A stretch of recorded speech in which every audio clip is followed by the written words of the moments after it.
Apologetics 101. Mike Licona, question: how would you defend the group appearances?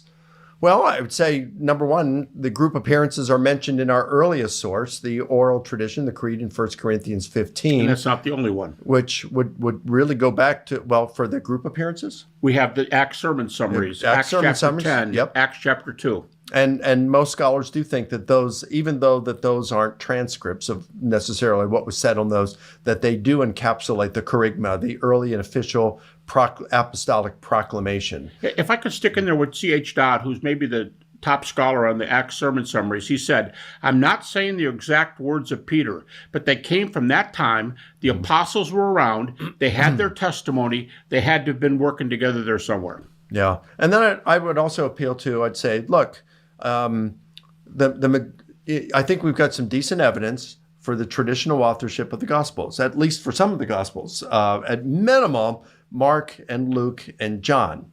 Tell them about some of the majority things. Yeah, so I had a student, Joshua Pelletier. I supervised his master's thesis, and he looked at, it's not published because he's doing his PhD research now, and he's adding French and German to it, and plus expanding. But he looked at over 200 critical scholars writing in English since 1965 to see where they stood on it. Not everybody commented on it. They might say, well, this is what the majority say, but they're not telling their own opinion. Sure. So we just put them in a different category. So if you're looking at those who are actually commenting and say, I believe Mark, got his information from Peter, or I don't believe Mark got his information from Peter, or he possibly, or probably did not. A slight majority of critical scholars who actually opine on whether they believe it and give reasons, a slight majority of critical scholars think that the traditional authorship of Mark is correct and that Mark's primary source is Peter. I haven't done it with John. Oh, by the way, with Luke, I had another student. He's not following up with a PhD at this point. His name's Matt Hill, very sharp guy. And he did his master's thesis. I supervised it on Luke Acts. And he did over right at 200 critical scholars writing in English. He only did English since 1965. And yes, by far, the majority of critical New Testament scholars go with the traditional authorship of Luke Acts. And that goes for the reliability thing that we mentioned earlier. That counts for the authorship and for Greco-Roman bios and for some of the other things. The Gospels can't be ignored. I'm not talking about you. You don't ignore them. But they have to be counted in all these questions. And then when it comes to John's Gospel, I haven't done any research on that.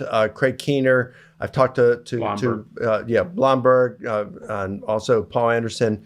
It seems like a majority of critical scholars today, Johannine specialists, they don't take the traditional authorship of John seriously, but they do think that either a minor disciple of Jesus wrote John's Gospel or was the primary source behind that Like Gospel. Richard Bauckham. Yeah. So you still have, Richard Bauckham. So you still have Mark, Luke, and John are closely rooted in eyewitness testimony, and you've got the group appearances implied in Mark's Gospel, and you have them narrated in Matthew, Luke, and John. So let me add one thing. You asked earlier. You've got that in addition to the Acts source sermon summaries 2 and 10. and the Creed in 1 Corinthians 15. So it's early and multiple independent sources. You asked earlier, I could give a lot more if given more time here on skeptics who allow the group appearances no matter what their view is of them. One more to add is Helmer Kirster,